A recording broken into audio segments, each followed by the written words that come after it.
ಗಾನವಿ ಆತ್ಮಹತ್ಯೆ ಕೇಸ್ಗೆ big twist. ಪತಿ ಸೂರಜ್ ಸಾವಿಗೆ ಕಾರಣ ಏನು? ಇಬ್ಬರು ಸತ್ತು ಸಾಧಿಸಿದಾದ್ರೂ ಏನು? ವರದಕ್ಷಿಣೆ ಕಿರುಕುಳವೋ ಲವ್ವಿಡವಿಯೋ? ಇಬ್ಬರಲ್ಲಿ ಯಾರ ತಪ್ಪು? ಪ್ರೂವ್ ಮಾಡಲಿಲ್ಲ ಯಾಕೆ? ನವ ವಿವಾಹಿತೆ ಗಾನವಿ ಸೂಸೈಡ್ ಕೇಸ್ಗೆ ದಿನಕ್ಕೊಂದು ರೋಚಕ ಟ್ವಿಸ್ಟ್ ಸಿಗ್ತಾ ಇದೆ. ಮೊನ್ನೆ ಬಿಗ್ ಟ್ವಿಸ್ಟ್ ಎಂಬಂತೆ ಗಾನವಿ ಪತಿ ಸೂರಜ್ ಸೂಸೈಡ್ ಮಾಡಿಕೊಂಡಿದ್ದ. ಜೊತೆಗೆ ಅತ್ತೆಯು ಆತ್ಮಹತ್ಯೆಗೆ ಯತ್ನಿಸಿದ್ರು. ಆದ್ರೀಗ ಸೂರಜ್ ಆತ್ಮಹತ್ಯೆಗೆ ಬೇರೆ ಕಾರಣ ಇದೆಯಂತೆ. ಅದು ಗಾನವಿ ಲವ್ವಿಡವಿಯಂತೆ. ಎಸ್, ಸೂರಜ್ ಕುಟುಂಬಸ್ಥರು ಈಗ ಗಾನವಿ ಸೇರಿ ಒಟ್ಟು 8 ಜನರ ವಿರುದ್ಧ ದೂರು ದಾಖಲಿಸಿದ್ದು, ಗಾನವಿ ವಿರುದ್ಧವೇ ಸಾಲು ಸಾಲು ಆರೋಪಗಳನ್ನ ಹೊರಿಸಿದ್ದಾರೆ. ಆದ್ರೆ ಇವರಿಬ್ರು ಅದೇನು ಸಾಚ ಅಂತ ಇದ್ರೋ ಗೊತ್ತಿಲ್ಲ. ಇಬ್ಬರು ಬದುಕಿ ಪ್ರೂವ್ ಮಾಡಬೇಕಾದವರು ಈಗ ಮಸಣ ಸೇರಿದ್ದಾರೆ. ಆದ್ರೆ ಬದುಕಿ ಸಾಧಿಸಿದಾದ್ರೂ ಏನು? ಗಾನವಿ ಬಾಳು ಈಗ ಮುಗಿದು ಹೋದ ಅಧ್ಯಾಯವಾಗ್ಬಿಟ್ಟಿದೆ. ಹೆತ್ತವರ ಒಡಲ ಕಿಚ್ಚು ಕಡಲಾಗಿತ್ತು. ದುರ್ವಿಧಿ ಎಂಬಂತೆ ಪತಿ ಸೂರಜ್ ಕೂಡ ಸೂಸೈಡ್ ಮಾಡ್ಕೋಬಿಟ್ಟ. ಮಗ ಇಲ್ಲ ಅನ್ನೋ ನೋವು ಅರಗಿಸಿಕೊಳ್ಳೋಕೆ ಆಗದೆ ಇತ್ತ ಸೂರಜ್ ತಾಯಿ ಜಯಂತಿಯು ಆತ್ಮಹತ್ಯೆಗೆ ಯತ್ನಿಸಿದ್ದು ಜೀವನ್ಮರಣ ಹೋರಾಟ ನಡೆಸಿದ್ದಾರೆ. ಈ ಬೆನ್ನಲ್ಲೇ ಇದೀಗ ಈ ಕೇಸ್ಗೆ ಮತ್ತೊಂದು ಟ್ವಿಸ್ಟ್ ಸಿಕ್ಕಿದೆ.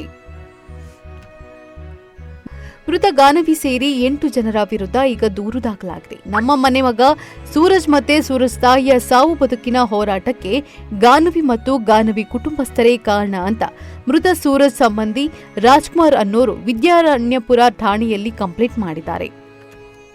ಹಾಗಾದ್ರೆ ಸೂರಜ್ ಸಾವಿಗೆ ಕಾರಣ ಏನಂತೆ ಗೊತ್ತಾ? ಗಾನವಿ ಕುಟುಂಬಸ್ಥರು ಗಾನವಿ ಒಪ್ಪಿಗೆ ಪಡೆಯದೆ ಬಲವಂತದಿಂದ ಸೂರಜ್ ಜೊತೆ ಮದುವೆ ಮಾಡಿದ್ರಂತೆ. ಜೊತೆಗೆ ಈ ಮದುವೆಯನ್ನ ಸೂರಜ್ ಮನೆಯವರೇ ಖರ್ಚು ಮಾಡಿದ್ರಂತೆ. ಇದಿಷ್ಟೇ ಅಲ್ಲದೆ ಗಾನವಿ ಶ್ರೀಹರ್ಷ ಅನ್ನೋ ವ್ಯಕ್ತಿನ ಪ್ರೀತಿಸ್ತಿದ್ಲಂತೆ. ಈ ವಿಚಾರವನ್ನ ಸೂರಜ್ ಬಳಿಯೂ ಹೇಳಿ ಮದುವೆ ಆಗ್ತೀನಿ ಅಂತ ಹೇಳಿದ್ಲಂತೆ. ಅದೇ ವಿಚಾರಕ್ಕೆ ಇಬ್ಬರು ಶ್ರೀಲಂಕಾದಿಂದ 25ರ ಬದಲು ಡಿಸೆಂಬರ್ 21ರಂದು ವಾಪಸ್ ಆಗಿದ್ರು. ಡಿಸೆಂಬರ್ 22ರಂದು ಗಾನವಿಯನ್ನ ಅವರ ಕುಟುಂಬಸ್ಥರು ಬಂದು ಕರೆದುಕೊಂಡು ಹೋಗಿದ್ರು. ಅದಾಗಿ ಡಿಸೆಂಬರ್ 24ರಂದು ಗಾನವಿ ಆತ್ಮಹತ್ಯೆ ಮಾಡಿಕೊಂಡಿದ್ದಾಳೆ. ಆದರೆ ಇದಕ್ಕೆಲ್ಲ ಮೃತ ಸೂರಜ್ ಕುಟುಂಬಸ್ಥರೇ ಕಾರಣ ಅಂತ ಆಕೆಯ ಹೆತ್ತವರು ಮೀಡಿಯಾದಲ್ಲಿ ಹೇಳಿಕೆಗಳನ್ನ ನೀಡಿದ್ರು.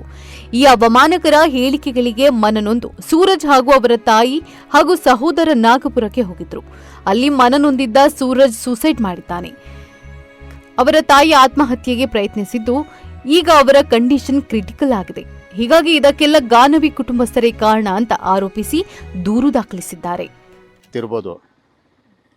ನನ್ನ ಅಳಿಯ ಸಾಯಿಲಿ ಅಂತ ಅಪೇಕ್ಷೆ ಪಟ್ಟಿಲ್ಲ. ಆ ಮನುಷ್ಯ ಇದ್ದೇ ಪ್ರೂವ್ ಮಾಡಬೇಕಾಗಿತ್ತು. ನನ್ನ ಮಗಳು ತಪ್ಪ ಅಥವಾ ನೀನು ತಪ್ಪ ಅಂತ. ಲಾಸ್ಟ್ ನೀನೇ ತಪ್ಪಾಗೋದು. ಅವ್ರ ತಾಯಿ ಏನು ಮಾಡಿದ್ರು ಪಾಪ. ಇನ್ನು ಗಾನವಿ ತಂದೆ ಮಾತನಾಡುತ್ತಾ, ಈಗ ನನ್ನ ಮಗಳು ಇಲ್ಲ, ನನ್ನ ಅಳಿಯ ಈ ರೀತಿ ಮಾಡಿಕೊಳ್ಬಾರ್ದಿತ್ತು. ಸತ್ತು ಸಾಧಿಸಿದಾದ್ರೂ ಏನು? ಅವರು ತಪ್ಪು ಮಾಡಿಲ್ಲ ಅಂದಿದ್ರೆ ಬದುಕಿ ಪ್ರೂವ್ ಮಾಡಬೇಕಿತ್ತು. ನಪುಂಸಕ ಅಂತ ಅನಿಸ್ಕೊಂಡವರು ನಾನು ನಪುಂಸಕ ಅಲ್ಲ ಅನ್ನೋದನ್ನ ಪ್ರೂವ್ ಮಾಡಬೇಕಿತ್ತು.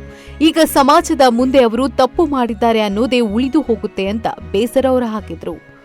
ಇಷ್ಟೆಲ್ಲ ನಡೆದ ಮೇಲೆ ಸೂರಜ್ ಕುಟುಂಬಸ್ಥರು ಇಂದು ಮಾಧ್ಯಮದ ಮುಂದೆ ಬರಬಹುದು. ಸುದ್ದಿಗೋಷ್ಠಿ ನಡೆಸಿ ಗಾನವಿ ಕಡೆಯವರಿಂದ ಏನೆಲ್ಲ ಕಿರುಕುಳ ಆಯಿತು, ಅವಮಾನ ಹೇಗಾಯಿತು, ಬೆದರಿಕೆ ಕರೆಗಳು ಬಂದಿದ್ವಾ ಅನ್ನೋದನ್ನ ವಿವರಿಸಬಹುದು. ಒಟ್ಟಿನಲ್ಲಿ ಈಗ 2 ಕುಟುಂಬಗಳ ಜಗಳ ಬೀದಿಗೆ ಬಂದಿದೆ. ಸಾವೇ ಎಲ್ಲದಕ್ಕೂ ಪರಿಹಾರವಲ್ಲ, ಉತ್ತರವೂ ಅಲ್ಲ. ಇವರಿಬ್ಬರು ಬದುಕಿ ಸಾಧಿಸಿ ತೋರಿಸಬೇಕಿತ್ತು. ಆರೋಪಗಳನ್ನ ಸುಳ್ಳು ಎಂದು ಸಾಬೀತು ಮಾಡಬೇಕಿತ್ತು. ಇಬ್ಬರು ಆತ್ಮಹತ್ಯೆ ಮಾಡಿಕೊಂಡು ಆರೋಪಗಳು ಹಾಗೆಯೇ ಉಳಿಯುವಂತೆ ಮಾಡಿದ್ದಾರೆ. ಸದ್ಯ ಪೊಲೀಸರು ತನಿಖೆ ನಡೆಸ್ತಾ ಇದ್ದು ಇದಕ್ಕೆ ಸದ್ಯದಲ್ಲೇ ಉತ್ತರ ಸಿಗಲಿದೆ.